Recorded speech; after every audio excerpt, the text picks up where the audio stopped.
18장의 말씀을 함께 보겠습니다.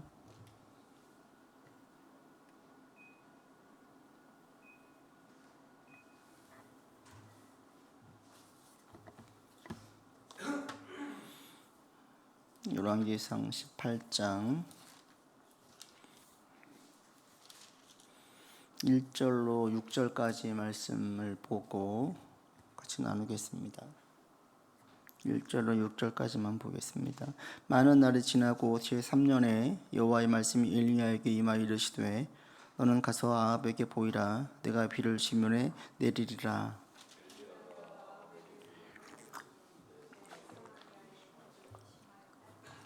아합이 왕궁 맡은 자 오바댜를 불렀으니 이 오바댜는 여호와를 지극히 경외하는 자라.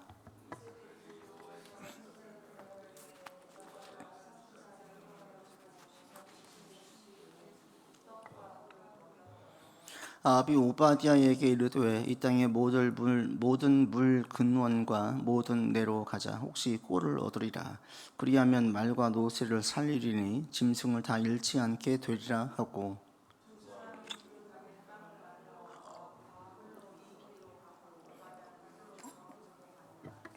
아멘. 이 성경을 보면, 이 오늘 18장을 보면 이렇게 크게 인물로 볼 때 엘리야, 그리고 아합, 또 오바댜 이렇게 나눠서 볼 수가 있어요.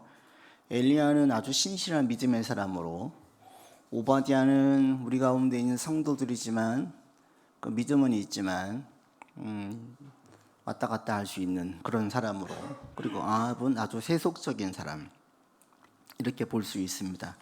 그럴 때 이제 이런 반응들, 하나님의 역사가 어떻게 일어나는지, 또는 본문을 통해서 하나님께서 무엇을 보여주시는지, 이 18장은 아주 구약 성경 가운데에서 크게 눈에 띄는 사건 중에 하나죠. 출애굽 못지않게 아주 눈에 띄는 그런 사건이죠.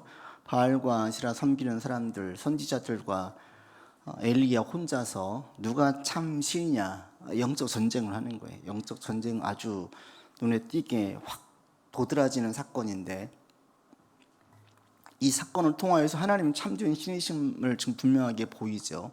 그래서 이걸 이제 이 부분을 보면, 이 제사의 부분을 보면 이 교회의 사명과 교회가 할 일을 눈에 분명하게 보여져요. 교회는 어떤 곳이냐, 하나님만이 참 신이심을 계속 알리고 자꾸 보일 수 있는, 이것을 저도 이제 엊그제 제 선배 목사님과 한참을 이야기를 나눴는데, 하나님의 나라, 하나님의 역사가 어떻게 임할 것이냐라고 얘기할 때, 이것이 하나님의 역사는 매우 실제적이거든요. 추상이 아니에요. 지식이 아니에요. 실제예요. 살아계신 분이에요. 그러니까 하나님이 진짜 하나님이심을 어떻게 알 수 있느냐라고 얘기할 때는 우리의 삶의 문제들 가운데에 개입하신 하나님, 문제를 풀어주시고 역사해 주시어서 때로는 그게 기적으로, 때로는 예상하지 못한 새로운 길로 인도해 주시는 것들을 보게 되는 거죠. 그런 일들이 우리의 삶에 있을 때 그 삶을 보면서, 역사들을 보면서 사람들이 아, 하나님이 진짜구나라고 고백을 하게 되는 거죠. 그래서 우리 교회에 그런 일들이 많아지기를 바라고, 제가 다 소소하게 개인 성도들의 삶의 말씀을 드릴 수가 없지만 제가 지금 매일 기도하는 긴급한 내용들이 있거든요. 그래서 오늘 이제 그 몇 가지만 여러분에게 같이 중보를 부탁을 했는데, 그런 분들이 있어요. 그런 가운데 개입해 주시기를 간절히 기도하고 있어요. 제가 지난 8월 달에 긴급한 제목이 6가지가 있었는데 지금 3가지는 응답을 받고 3가지는 지금 진행 중에 있습니다. 그래서 계속 기도하고 있는데 여러분들도 그런 기도가 있어지기를 바라고, 그래서 우리 가운데 그런 일들이 많이 있는 그런 교회가 되면 좋겠습니다. 그래서 교회를 통해서 하나님이 진짜 살아계시는구나, 믿음이라는 게 진짜 필요하고 우리에게 너무너무 좋구나, 이런 것들을 계속 알아나가야 되는 거죠. 자, 문제를 풀면서 우리에게 주시는 것들을 함께 나눠보죠. 1번 같이 읽어볼까요? 엘리야는 3년의 가뭄 후 하나님의 명령을 받고 아합 왕에게 나아갑니다. 이 사건에서 우리는 하나님의 주권적인 인도하심을 보게 됩니다. 우리 삶에서 하나님의 주권적인 역사를 어떻게 알 수 있습니까? 이게 이제 하나님의 살아계심을 증명하는 건데, 첫 번째 이 본문 가운데에서 주시는 게 엘리야가 여호와의 명령을 받고 3년 가뭄이 끝날 때쯤 3년이 된 이후에 하나님께서 말씀하시죠. 가라 하고 나아가요. 그래서 엘리야가 무엇에 의해서 움직여요? 하나님 말씀에 의해서 움직이는 거예요. 상황이 아니에요. 상황에 따라서 움직이는 것이 아니라 말씀으로 움직이는 것을 볼 수 있죠. 그래서 상황적으로는 사실 엘리야가 대단한 위험 가운데 있습니다. 아합에게 나아갈 때에 아합이 처음에 볼 때에 첫 마디가 그를 아주 이 가뭄의 원흉으로 보고 있거든요. 아주 나쁜 자로. 그래서 아합 가운데 엘리야에 대한 적개심이 있었어요. 그런데 엘리야가 그 위험을 무릅쓰고 나아가죠. 왜? 하나님께서 명령하셨기 때문에. 엘리야가 3년을 기다릴 때 하나님께서 자, 3년 동안만 기다려라 이런 얘기를 안 하시는 거예요. 1년, 2년, 3년 동안 아무 말씀이 없어요. 그러시다가 3년이 끝날 때쯤에 말씀하시는 거예요. 그러니까 하나님께서 언제 우리 가운데 말씀해 주시느냐? 몰라요. 그래서 우리는 그냥 지금 주신 말씀에 순종하고 있으면 주님께서 그 새로운 하나님의 때를 보여주실 때가 온다라는 거죠. 제가 아까 말씀드렸던 그 기도 제목들은 사실은 그 시간적으로 제한되어져 있는 좀 빠른 응답이 있어야 되는 그러한 제목들이거든요. 좀 있어도 되는 그런 여유가 있는 기도 제목이 아니라 좀 긴급한 기도 제목들이에요. 상황으로 볼 때 지금 이루어지지 않은 되는 일들. 제가 기도할 때 하나님 빨리 응답되기를 원합니다. 계속 기도를 드리고 있어요. 근데 이 때는 하나님의 때라는 거예요. 하나님의 원리는 우리 가운데 시원하게 알려주시지 않아요. 청사진을 그려주시지 않아요.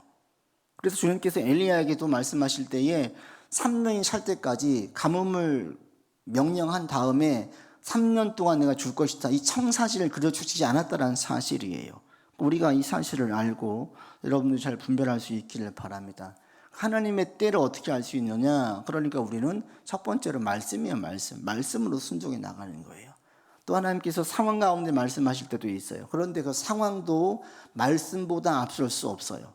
말씀에 먼저 보고 하나님의 속성의 근거에 보고 거기에 그 상황 속에서 그 말씀 속에서 하나님의 속성 속에서 상황을 해석을 해야 되지 상황으로 하나님을 잘못 해석하게 되어지면 왜곡되는 수도 있어요. 그러니까 우리가 이 부분을 잘 알고 여러분이 하나님의 그때 응답들을 자꾸 말씀 가운데에서 분별하면서 나아갈 수 있기를 바랍니다. 여튼 엘리야는 자기가 주도해서 이 일을 한 게 아니었어요. 하나님께서 주도하셨던 거예요. 우리 교회에 부흥이 있기를 바라는데 이것도 우리의 계획으로 되지 않습니다. 인간의 주도에서 되는 게 아니에요.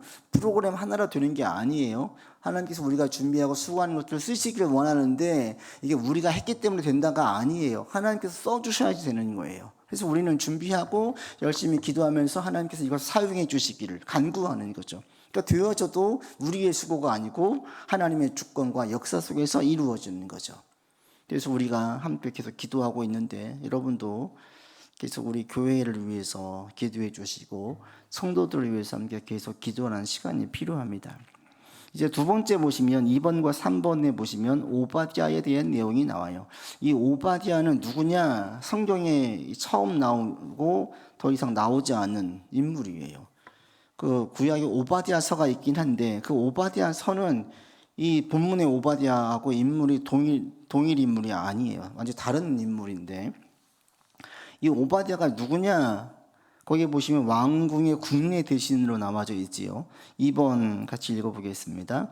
오바댜는 아합 왕의 국내 대신이었지만 동시에 여호와를 깊이 경외하는 사람으로 소개됩니다. 그는 선지자 100명을 동굴에 숨기고 양식을 공급했습니다. 세상 권력 속에서 신앙을 지킨 오바댜의 모습은 오늘날 어떤 교훈을 줍니까? 3번도 같이 보시겠습니다. 오바댜는 엘리야를 만났을 때 크게 두려워했습니다. 혹시 엘리야가 사라지면 아합에게 죽임을 당할까 걱정한 것입니다. 오바댜의 두려움 속에서 우리는 믿음과 현실 사이의 갈등을 볼 수 있습니다. 우리도 신앙을 지키려다 두려움을 느낄 때가 있습니다. 이 오바댜의 신앙을 보면 100명을 숨긴 건 대단하잖아요. 이게 발각이 되면 오바댜는 그냥 직결 처형이에요. 그런데 이 숨기면서 그 선지자들을 먹여줘요. 100명을 먹인다는 게 쉬운 일입니까? 아닐 거 아니에요. 자기의 재산을 들여가지고 자기 그 노그로 월급으로 100명을 먹여준 거예요. 그리고 가뭄이 들어서 어려운 상황 가운데에서 자기도 그러니까 아주 넉넉하지 않은 걸 알 수가 있죠. 그럼에도 그렇게 했어요. 그런데 또 하나 그 새로운 면이, 다른 면이 뭐냐. 대단히 신앙이 좋아 보이지만 3절에 보시면, 3번에 보시면 엘리야를 만날 때 혹시 죽임을 당할까 두려움도 가지고 있는 거예요. 이게 이 양면이지 않습니까? 인간이 믿음 가운데 나아가지만 현실 속에 있는 어떤 어려움에 빠지면 갈등하는 거예요. 그게 인간의 모습이에요. 이게 이제 일반적인 교회 우리 성도들 믿음으로 있을 때는 내가 믿음으로 나아가겠다가 했다가 또 그러다 어려움 만나면 또 한번 낙심하고 좌절하고 두려워하고 불안해하고 염려하고 이랬다가 왔다 갔다 하는 거죠. 그러면서 신앙이 성장하는 거예요. 이 오바댜의 모습은 한편 우리 성도들의 모습임을 볼 수가 있어요. 자기가 볼 때에 이분은 되게 신실한 면도 있잖아요. 목숨을 걸고 선지자들을 죽게 할 수 없었어요. 그들을 숨겼어요. 그들을 먹였어요. 자기에게 힘이 있으니까 그렇게 했어요. 그런데 이건 또 다른 문제인 거죠. 왕에게 그 엘리야를 이야기했다가 얼마나 왕이 지금 엘리야에게 적개심을 품고 있는지 알기 때문에 이야기했다가 엘리야가 또 숨어버리면 자기의 신변의 위협을 다가오니까 이걸 또 걱정하는 거예요. 이게 일반 우리 사람들의, 우리 성도들의 모습이지 않습니까? 우리도 신앙을 지키려고 할 때 때로는 이런 두려움을 느낄 때가 있죠. 그럴 때 이제 엘리야는 오바댜에게 안심시키고 담대하게 만들어주고 격려하지요. 그래서 이런 엘리야, 오바댜의 모습이 우리 가운데 있음도 보게 되어지고, 그럼에도 불구하고 이런 연약한 면이 있는 이 오바댜를 통해서 그 당시에 사람들을 세웠다라는 거예요. 선지자들이 아무도 없는 줄 알았더니 100명씩이나 숨겨놓고 하나님의 사람들이 그 아합의 그 죄악 덩어리 가운데 바알과 아세라를 섬기는 우상들이 그렇게 가득한 곳에서 숨어서 은닉한 그리스도인들이 있었다라는 거예요. 그리고 그걸 누가 도와줬느냐? 아주 담대하고 믿음이 좋은 자가 아니라 자기의 목숨에 대해서 두려움을 느끼는 연약한 자가 도와줬다라는 거예요. 하나님의 일들이 이렇게 진행되어져요. 누굴 통해서 일하시냐? 산과 같이 든든한 믿음을 통해서만 일하시냐? 아니에요. 엘리야 같은 자를 통해서도 일하시지만 오바댜와 같은 자를 통해서도 일하신다라는 거예요. 그래서 우리 가운데 이런 자들, 연약한 자들, 숨겨져 있는 사람들을 통해서 하나님께서 일하신다. 지금도 마찬가지죠. 그런 가운데에서 보이지 않는 가운데 헌신하면서 일하시는 분들이 있어서 교회가 서고 그래도 이 땅 가운데에서 소망이 있는 것입니다. 그래서 이 오바댜의 모습을 보게 되어지면 연약한 자들의 모습, 이제 우리가 때로는 오바댜가 되기도 하지 않습니까? 4번 보겠습니다. 같이 읽지요.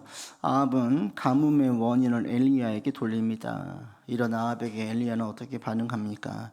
첫 번째, 이 아합이 얼마나 영적으로 무지한 자인지를 알 수 있어요. 우리 18장 17절 같이 읽어보겠습니다. 17절 18절 엘리야를 볼 때에 아합이 그에게 이르되 이스라엘을 괴롭게 하는 자여 너냐? 그가 대답하되 내가 이스라엘을 괴롭게 한 것이 아니라 당신과 당신의 아버지의 집이 괴롭게 하였으니 이는 여호와의 명령을 버렸고 당신의 바알들을 따랐습니다. 아합의 첫 마디는 뭐였습니까? 이 모든 괴로움의 근원이 이 엘리야 때문이라는 거예요. 얼마나 어리석은 잘못된 영적인 진단이에요. 상황에 대한 진단이 영적인 이 무지 속에서 나오는 거예요. 그러니까 엘리야가 그렇게 말을 해가지고 비가 안 왔기 때문에 엘리야에게 문제가 있다. 현재 어려움의 그 진단을 완전히 잘못 내리고 있잖아요. 이 어려움이 왜 왔느냐? 저 엘리야 때문에 그렇다는 거예요. 저가 그 말을 하지 않았으면 가뭄이 안 왔을 건데 가뭄이 왔다라는 거죠. 그러자 엘리야가 분명하게 그 원인이 무엇인지를 18절에서 밝히지요. 이것은 이 이스라엘을 괴롭게 하는 것은 내가 아니라 당신과 당신의 아버지입니다. 왜 이러냐? 당신이 여호와의 명령을 버리고 바알을 따랐기 때문에 이런 가뭄이 온 것이지 내가 그렇게 예언을 했기 때문에 비가 안 온 것이 아니라는 거예요. 그러니까 이 아합은 권세 잡은 자, 아주 표상이에요. 대표적인 이 권력을 잡은 사람들은 거기에 혈란이 되어져 있어서 양심도 없고 매우 뻔뻔하고 거짓말도 능하고 사람들 죽이고 자기가 살리고 이 자리를 잡기 위해서는 우정도 신도 저버린 일들이 얼마나 많이 있습니까? 세상에서. 아합이 딱 그런 표상이에요. 대표적인 거예요. 자기 왕의 자리를 지키기 위해서 이 문제만 해결되면 돼요. 이 문제를 누가 만들었느냐? 엘리야가 만들었다라는 거죠. 그런데 더 깊이 들어가 보면 이 문제를 만든 것은 엘리야가 아니라 자기인데 이걸 못 깨달아요. 영적으로 무지한 거예요. 무지하다 보니까 이 문제를 잘 보지 못하지요. 그래서 우리 가운데 어떤 문제가 있을 때에 이것을 잘 분별하는 게 참 필요하죠. 정말 중요합니다.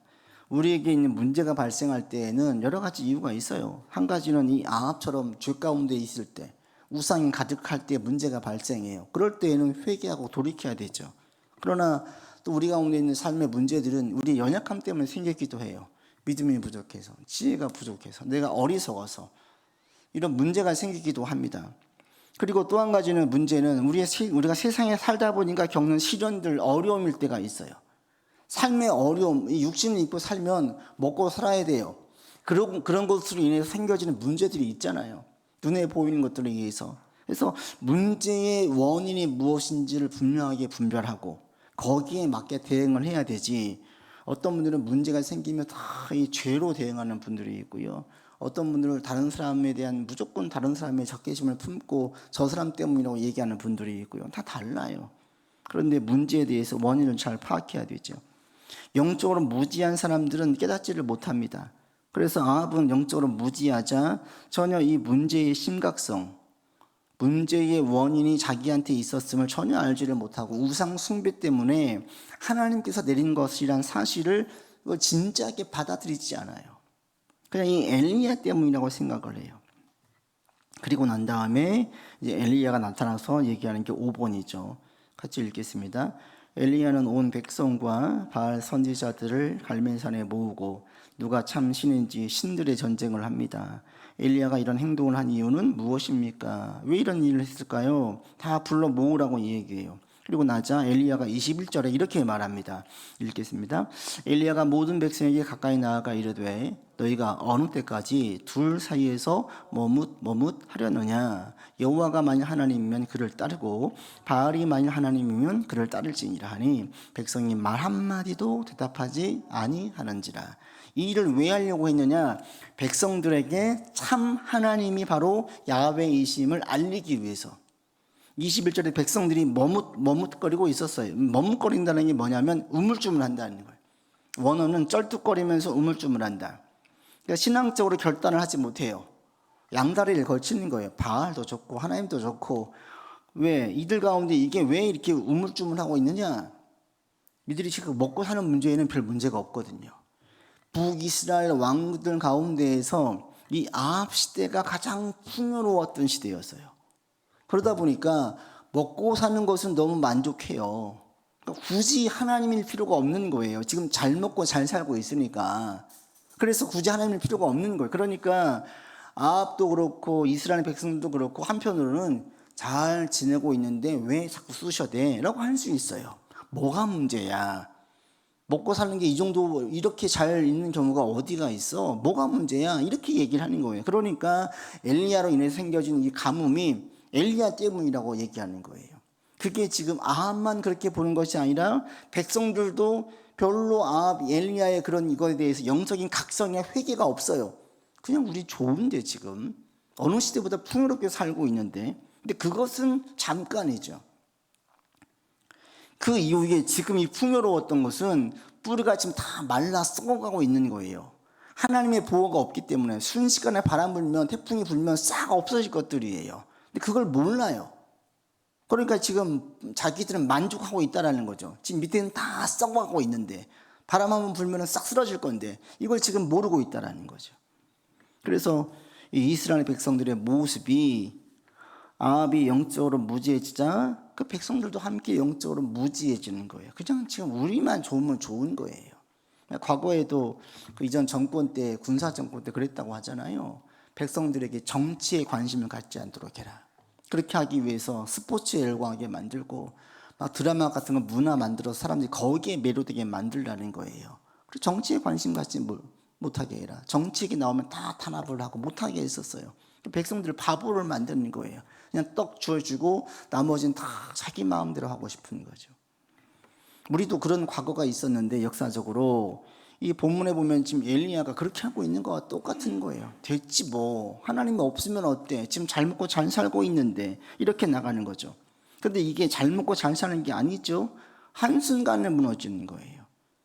그래서 우리나라도 지금 자꾸 위기다 얘기하고 있는데 여러분 나라를 위해서도 기도하셔야 돼요. 단순히 경제적으로 회복과 잘 되기 위한 것만이 아니라 사실은 영적인 부분을 놓고 우리는 더 힘써서 기도해야 돼요. 한국 교회가 바르게 회복될 수 있도록, 그리스도인들이 정말 성도가 될 수 있도록. 성도라는 게 거룩한 사람들이거든요. 그 거룩한 그리스도인들의 특징이 뭐냐? 거룩인데 그리스도인들에게서 거룩의 모습이 보이지 않아요. 이게 우리 가운데 심각한 문제인 거예요. 그리스도인들 세상에서 거룩한 무리들로 보여야 되는 거예요. 거룩이라는 게 뭐겠어요? 죄와 멀어지면 거룩한 거거든요. 그러니까 그리스도인들이 죄인지 아닌지를 잘 분별해서 성경에서 말씀하고 있는 죄를 경계하고 멀리하는 사람들이 많아지는 것이 이게 정말 성도고, 그래야 교회가 건강해지는 거고, 그럴 때 이 땅에 소망이 있다는 거예요. 이게 우리가 영적으로 내린 진단이에요. 이 땅에 죄악에 관용하면 그렇게 안 되는 거예요. 어제 그 챗 GPT에 대한 세미나가 우리 목사님들 사이에서 있어서 다녀왔어요. 근데 제가 이제 그 관심을 가지고 좀 보다 보니까 이제 저도 가끔 많이 이용하거든요. 그게 이제 어떤 관점으로 보냐면 챗 GPT가 이제 우리가 도서관 가서 원서 주석책 찾고 교수님 찾아가고 이런 참고 문헌으로 이용하고 있어요. 거기까지가 딱 맞더라고요. 근데 제가 관심을 가지고 챗 GPT를 만드는 사람을 보니까 이 사람이 동성애자예요. 결혼을 했고 심지어 작년에 애도 낳았더라고요. 제가 좀 충격을 받고 이걸 어떻게 받아들여야 되나. 물론 그 만든 사람이 동성애자라고 해서 그 챗 GPT가 그거와 연관이 있다고 볼 수는 없겠지요. 그런데 이게 지금 그냥 세상에서 가장 앞서 나가는 사람의 표상이라고 할 수 있는 세계 가장 뛰어난 그 5명, 10명 안에 들어가요, 그 사람이. 근데 그 사람이 드러내놓고 동성애를 하고 애를 낳고 살아가고 있고, 그게 이제 전혀 그 사회에서는 문제가 되지 않는. 근데 성경으로 볼 때는 매우 심각한 죄인데, 세상에서 뛰어난 사람들이 하나님의 말씀을 공개적으로 어기고 있고 말씀에 대해서 전혀 중요하지 않게 여기고 있는 이 현실 가운데에서 정말 우리가 깨어 있어야 되겠구나. 제가 잠시 혼란이 왔어요. 이 챗 GPT를 써야 되는 거야? 이런 생각까지 가지게 됐어요. 그랬다가 이제 좀 정리가 됐지만, 우리 가운데 이렇게 지금 분별하고 끼어 있지 않으면 위험하다. 근데 그 사람이 지금 또 얼마나 좋은 일을 하고 있는 줄 아십니까? 그 사람이 지금 그 시도들을 막 하고 있어요. 오늘 이제 관련 영상을 몇 개 찾다 보니까 그 사람이 앞으로 이 AI가 확실하게 하게 되어지면 사람이 직장을 잃게 되어지니까 국가에서 보장을 해줘야 된다는 거예요. 기본적으로 살 수 있도록. 지금 100명을 선별해서 1년에 $10,000에서 $20,000 지금 시범으로 주고 있대요. 줬을 때 그 사람이 그 돈을 어떻게 쓰는지, 그것이 그 사람 삶에 어떻게 영향을 주는지 실험을 하고 있다는 거예요. 그래서 길게 볼 때에는 그런 펀드를 만들어 가지고 그렇게 가자, 좋은 일을 하잖아요. 이게 같이 막 교차되어 있는 거예요. 정말 이러할 때 우리가 잘 깨어 있어야 되겠구나, 잘 분별해야 되겠구나, 이 사실들을 다시 한번 보게 돼요. 그럴 때 우리에게는 육적인 양식을 채워주는 것에 절대 만족하면 안 된다. 이게 먼저가 아니다. 이 사실을 분명하게 보고 영적으로 진단을 내리고 바르게 하지 않으면 우리가 이 부귀잘 꼴, 이짝 나지 말라는 법이 어디에 있어요? 무조건 잘 되는 것, 무조건 풍요로워지는 것 아니지요. 영적으로 먼저 서 있어야 되겠지요. 그 다음에 보겠습니다. 6번 같이 보죠. 바알 선지자들이 아침부터 저녁까지 부르짖었으나 응답이 없었던 이유는 무엇이며 여기서 배우는 영적 교훈은 무엇입니까? 왜 그러겠습니까? 바알은 실제로 살아있는 신이 아니거든요. 그들이 만들어 놓은 신이에요. 그 만든 신에 아무리 열심히 노력을 하고 광란적인 행위로 칼로 몸을 상하게 하면서까지 확 나아가도 절대 응답이 없지요. 거짓신이니까. 오늘날도 마찬가지죠. 그런 일들이 얼마나 많이 있습니까? 그러니까 엘리야는 이제 그들을 희롱해요. 너희 신이 자나보다 깨어라. 막 희롱한 다음에 저녁이 되어서 엘리야가 번제를 준비하죠. 그리고 7번 보시면 물을 3번 붓게 하죠. 왜 그러겠습니까? 물을 붓게 하면서 도저히 불이 붙을 수 없는 상황으로 만드는 거죠. 초자연적인 역사임을 분명하게 보이기 위해서 물을 붓게 만들어요. 그리고 엘리야가 기도하자 응답이 되어지고 불이 떨어져서 그게 마치 물이 기름처럼 확 퍼지는 걸 볼 수 있게 되어지죠. 그리고 엘리야가 9번 보시면 이 바알 선지자들 다 죽여요. 왜 죽입니까? 이게 잔인하게 보시면 안 돼요. 우리 안에 암덩이가 있다고 생각을 해보십시오. 그 암은 놔둘 수가 없죠. 도려내야 돼요. 안 그러면 다 썩잖아요. 똑같은 거예요. 이들을 통해서 이들은 단순히 우상을 숭배한 자들이 아니라 이스라엘 백성들을 다 죽이는 자들이에요. 이스라엘 백성들을 살리기 위해서는 철저하게 제거해야 돼야 되는 것이지요. 왜 그들은 하나님의 언약을 파괴하는 반역자들이었어요. 반역이에요.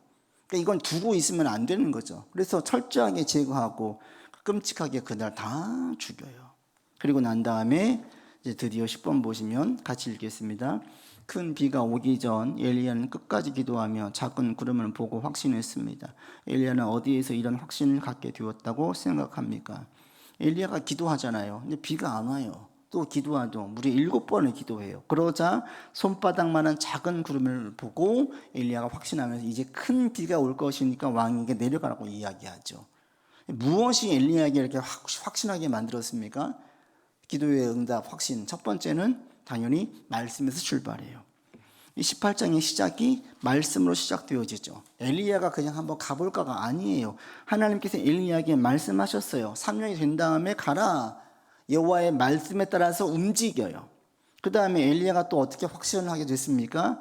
자기의 삶에서 이미 많이 이루어지는 하나님의 말씀의 실현성을 통해서 확신하게 된 거예요. 하나님이 어떤 분이신지를 잘 알고 있기 때문에 기도했는데 비가 안 와요. 그럼 어떻게 해요? 당황할 수 있잖아요. 아합이 보고 있어요. 다 사람들이 보고 있어요. 그 가운데 비가 안 와요. 당황할 수 있지 않습니까? 또 기도했어요. 2번 기도했어요. 비가 안 와요. 또 3번 기도했어요. 이게 혼자 기도하면 부담이 덜하지만 다 보고 있는데 기도하고 확인하고 기도하고 확인하고 이걸 7번을 반복을 하는 거예요. 7번 반복할 동안에 엘리야는 한치의 의심도 없어요. 당황하지 않아요. 불안해하지 않아요. 왜? 하나님이 어떤 분이신지를 워낙 많이 겪었기 때문에. 그러니까 이것을 우리가 아는 게 중요하고 이것은 삶의 체험과 경험을 통해서 알 수 있는 거예요. 그래서 우리의 기도가 확신이 있으려면 단순히 믿음만으로 안 돼요. 믿음이라는 것은 삶의 경험이 축적이 되어질 때에 믿음이 올라가더라고요. 그냥 믿습니다로 이게 믿음이 안 돼요. 삶에서 이런 실패, 좌절, 당황스러움 속에서 믿음으로 돌파해내고 그러면서 하나님이 어떤 분인지를 한번 깨닫고 다시 한번 이겨내고 제가 아는 장로님 한 분이 가깝게 지내는 분이 그래요. 우리 하나님은 그냥 쉽게 주신 경우가 없어요. 이러시는 거예요. 자기 경험으로. 하나님은 쉽게 안 주시더라고요. 이 초신자 때 어릴 때는 주시는데 신앙이 성장할수록 하나님 왜 그러시죠? 자기 경험담이에요. 자기가 보니까 하나님께서 막 부어주시지 않더라. 때로는 애달게 만들고 정말 기도하게 만들고 어떨 때는 좀 찔끔찔끔 주는 것 같고 이렇게 만들더라는 거예요. 같이 웃으면서 그거 들었는데 이 자기가 삶에서 경험하는 거예요. 우리의 삶에 하나님 이런 경험들이 쌓일 때에 엘리야처럼 의심하지 않고 나아갈 수 있어요. 여러분 가운데 이런 기도가 있기를 바랍니다. 그럴 때 첫 번째가 뭐예요? 말씀이에요. 말씀에 근거한 기도가 능력 있는 기도예요. 내 개인적인 임의의 생각이 아니라 하나님 성경 말씀에 이렇게 약속하시지 않았습니까? 이 말씀에 근거해서 기도합니다. 의심하지 않고 기도하는 거예요. 언제까지요? 손바닥만한 작은 구름이 쌓인 로 보일 때까지 의심하지 않고 낙심하지 않고 기도하고 확인해보고 기도하고 확인해보고 계속 이렇게 하는 거예요. 그러다 보면 이게 보여지면 이걸 시그널로 싹 잡히는 거죠. 아, 하나님 지금 쌓인시구나. 그러면 그때 이제 반응을 하는 거예요. 좀 우리 가운데 이런 믿음이 있기를 바라고 우리 성도들에게 이런 믿음이 성장이 있기를 바랍니다. 그래서 이런 믿음을 위해서 삶의 문제들 가운데에 하나님의 도우심으로 해결된 경험들이 있어야 되는 거예요. 주님께 기도했어요. 간절히 기도했어요. 그랬더니 이렇게 역사해 주시는 거예요. 얼마나 감사해요. 이 감사와 감격의 이런 간증은 나만 가지고 있어요. 나의 삶을 경험하는 사람은 아무도 없으니까 나만 이 상황 속에서 나만 여기에 놓여 있거든요. 여기에서 기도했더니 여기서 응답해 주셨어요. 얼마나 감사해요. 이게 쌓이고 쌓이면 더 큰 문제가 있어도 당황하지 않고 의심하지 않고 계속 믿음으로 나아갈 수가 있어요. 그러니까 큰 문제가 생기기 전에 작은 문제들 가운데에서 응답이 있고 하나님에 대한 신뢰가 쌓여야지 이게 없으면 큰 문제가 생길 때 절대 믿음으로 헤쳐나갈 수가 없습니다. 그래서 우리가 지금 여러분 별 문제가 없는 이런 과정이 있다면 이런 작은 문제들 가운데에 주의 도우심을 계속 구하세요. 그러면서 이게 쌓이게 하세요. 어느 순간 산과 같은 믿음이 돼요. 그때는 의심하지 않고 엘리야처럼 확신에 찬 기도를 할 수 있게 됩니다. 그리고 엘리야가 또 하나 기도를 하지 않습니까? 그게 이제 하나님께 팔번에 오시면 기도할 때인데, 이때 엘리야를 보면 36절과 37절 이 부분 보고 마치겠습니다. 36절 37절 같이 읽겠습니다. 저녁 소재 드릴 때에 이르러 선지자 엘리야가 나아가서 말하되 아브라함과 이삭과 이스라엘 하나님 여호와여, 주께서 이스라엘 중에서 하나님이신 것과 내가 주의 종인 것과 내가 주의 말씀대로 이 모든 일을 행하는 것을 오늘 알게 하옵소서. 여호와여, 내게 응답하옵소서. 내게 응답하옵소서. 이 백성에게 주 여호와는 하나님이신 것과 주는 그들의 마음을 되돌이키실 수 있음을 알게 하옵소서라고 기도하니까 불이 내렸어요. 엘리야가 물을 붓게 해요. 물을 부어라, 3번씩이나 붓게. 이거 하나님 말씀하신 게 아니에요. 엘리야가 하나님에 대한 확신 가운데 붓게 하는 거예요. 물이 이 장작을 불피우지 못하게 하지 않는다, 오히려 더 드러내겠다, 하나님의 역사를. 이런 자신감의 근거에서 물을 붓게 만들었어요. 그 다음에 기도해요. 뭐라고 기도합니까? 하나님, 제가 드러나게 해주십시오라고 기도합니까? 아니에요. 이 백성들에게 하나님이 하나님이심을 분명하게 알려주십시오, 그러기 위해서 기도하는 거예요. 자기를 위해서가 아니라 하나님 되심이 드러나기 위해서, 하나님 되심을 알리기 위해서. 하나님, 이렇게 한다면 안 드러나면 제가 무슨 창피를 당합니까? 이게 아니었어요. 자기는 안중에도 없어요. 오직 하나님의 영광이 드러나기를, 이 백성들이 그렇게 여호와를 섬기기를, 이 마음이 그가 이렇게 기도하게 만들었고, 이 기도는 어때요? 장황한 기도도 아니에요. 매우 간단 명료한 기도예요. 그런데 그 기도 가운데 응답이 있었어요. 우리의 기도도 마찬가지입니다. 하나님께 우리가 간절하게 기도하고 나아가면, 그리고 기도가 나를 위해서가 아니라 하나님의 영광을 위해서, 다른 성도들이 바르게 서기를 위해서 기도하면 주께서는 그 기도를 매우 귀히 여기세요. 그리고 응답하세요. 우리 안에 이런 기도의 응답이 많아지기를 바랍니다. 여러분, 믿음 가운데 기도하시고 의심하지 않는 가운데 나아가서 주변 사람들을 세우고 견고하게 하는 우리가 되기를 바랍니다. 같이 이 시간 기도하고 마치겠습니다.